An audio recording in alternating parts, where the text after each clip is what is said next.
it's Debbie here, and welcome back to my Crafty Den. This is a Frugal Friday, and I have no white gesso. I have a bottle of clear gesso, the Liquitex clear gesso that I've been using, but I have no white gesso, and I need some. So I am going to do a recipe that I do quite often for this, but I usually make mine with plaster of Paris. And I know a lot of people, but that's because I make homemade chalk paint for redoing furniture pieces and larger wooden craft pieces and things like that. And because of that, I have plaster of Paris on hand. But a lot of people don't. So this recipe, I checked online, and this is basically the recipe that I use. The only difference is I'm going to switch the baking soda for the plaster of Paris. So in this bowl, I'm dumping in a half a cup of baking soda. And then I am going to add 3 tablespoons of white glue. I'm not going to try to squeeze that out like that. I'm going to take the lid right off of it. There. So I'm going to add 3 tablespoons of white glue.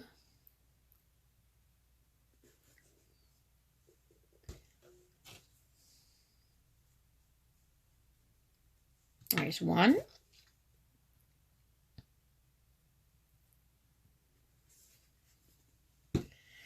And 2.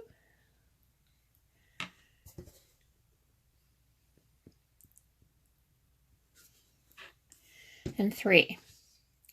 So 3 tablespoons of white glue. And then I'm going to add, because this would be clear. This glue dries a little bit cloudy, but basically clear. And I need the coverage because I already have clear gesso. I want white gesso. So I'm going to add 3 tablespoons of a water-based paint. And I'm using the one that I got from the Dollar Tree, which is the Decor Crafters Acrylic.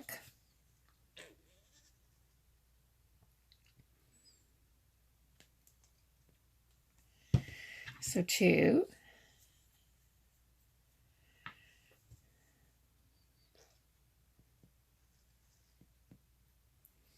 And 3. And then I am going to stir this up really, really well.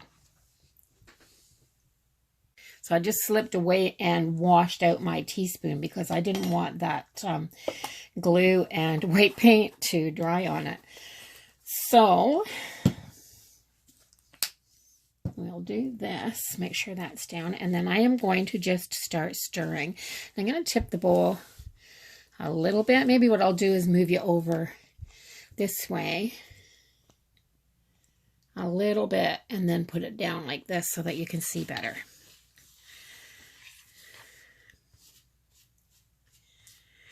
Now, I watched a couple of videos and it said that the baking soda gives a nice amount of tooth to your paper or your canvas or whatever. And now look at that. But the thing that I'm noticing, and this is what I wanted, oh, look at how nicely that blended up. That is amazing. I think I'm going to add just a couple of drops of water because I like my gesso to be a little bit more spreadable. So I'm going to add just a couple of drops. And this is purely personal. I keep that big jug. It's an old dish detergent jug, but I keep it full of water in my craft room for when I need some.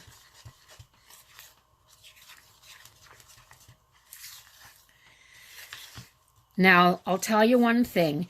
This blends so much easier than the plaster of Paris. And I can still hear so you can feel the tooth in it. Like you can feel the grit, that's what tooth is. It's It's just a matter of having something that will give your glue and your paints and something to grab to. It's like using primer. When I do this with plaster of Paris, I just add plaster of Paris that's been mixed with water to some latex paint, ordinary house paint, and I can then use it as a primer to prime pieces of furniture, whether they've got wax or varnish or oil paint or whatever. It'll grab to it. So it's a really good primer, and that's basically what your gesso is a primer. So that's it. So that's all there is to it. Now I'm going to put this into, this is a relish bottle, one of the smaller size. You know how you go to the grocery store and you get the ketchup, the relish, and the mustard, and you get all three of them for your summer, for your patio or whatever, for your barbecues. Well, I like the relish one for my gesso because it has a nice big hole in it and a flip top lid. So I am going to go and grab my funnel, and I am going to put that into this bottle, and then I'm going to try it out.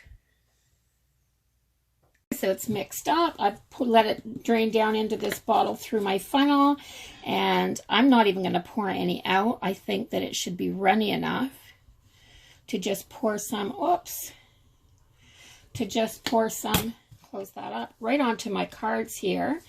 And it looks just a little bit foamy. I hope it has enough coverage. And it's giving me very scant coverage. So what I might do is add, and this is because it's personal preference, but what I want my white gesso to do is really cover. And it spreads on nice enough, but not quite the coverage I want. So I'm just going to add a little bit more of the white and see if that helps. So I'm just going to pour a nice big squirt in there, maybe a little bit more.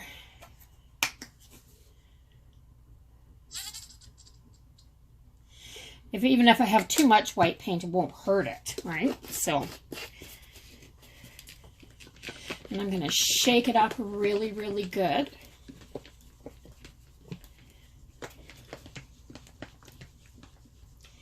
This will probably make it all foamy, shaking it up like that. But just going to take some from there. Ah, much better. Much better.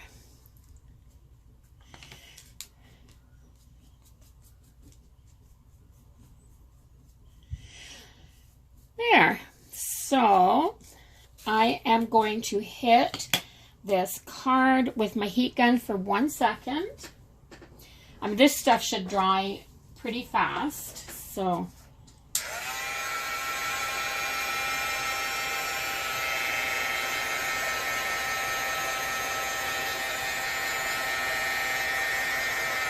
whoops. I just wanted to move that over so that you could see it a little bit better.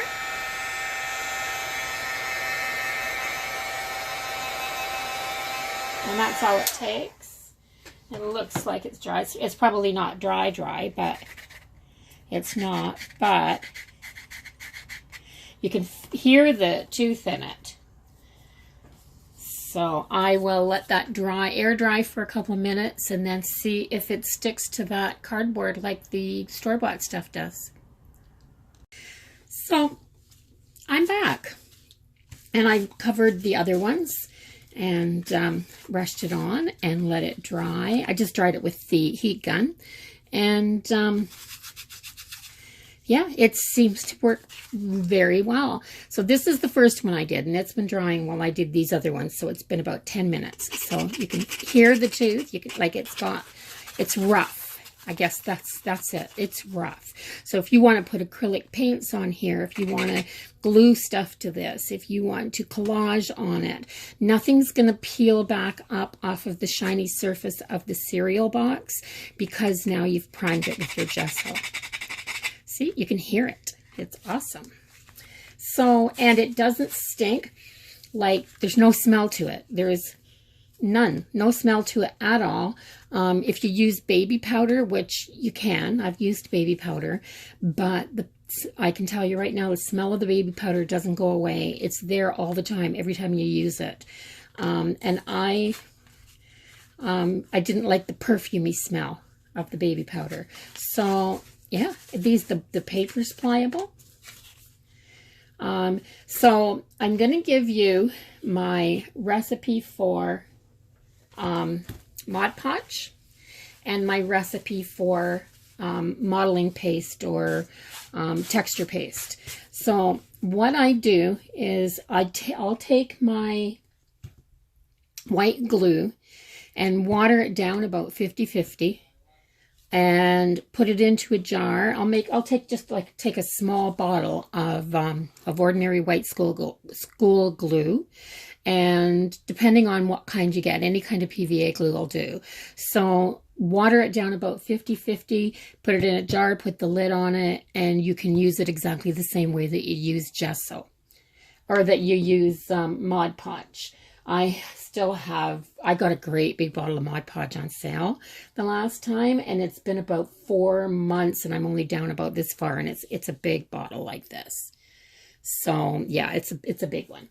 And so that's all I use for Mod Podge. If I don't have any Mod Podge in the house, is just white glue and water. And modeling paste. Now I can just take this homemade white gesso, and because I've made it with baking soda, what I would do is put a little wee bit into the bottom of a bowl. I have these little glass ramekins that are really, really handy. These little Pyrex. Yeah. I only have the 2 of them. I picked them up for 10 cents a piece at a yard sale. So I would take a little bit of this homemade white gesso. I'd put it in here, and then I'll just add a teaspoon of baking soda, or just add baking soda a little bit at a time and stir as you go until you hit the right consistency. And when you have the consistency of a really nice cake icing or peanut butter, something like that, that you can spread, like you spread icing and it'll make peaks. So as soon as you can do that with it, then you can use it for texture paste, and you can apply it through a stencil or anything like that. And yeah, all those things are very, very pricey if you buy good quality ones at an art store. And if you're just doing crafts and journal pages, or you have a little art book or a junk journal or something like that you want to, spruce up with a little bit of your artwork, it's, for so many of us, going out and spending the money on good art supplies just isn't a possibility. So I don't let it stop me because I can't afford it. I would never let it stop me from creating.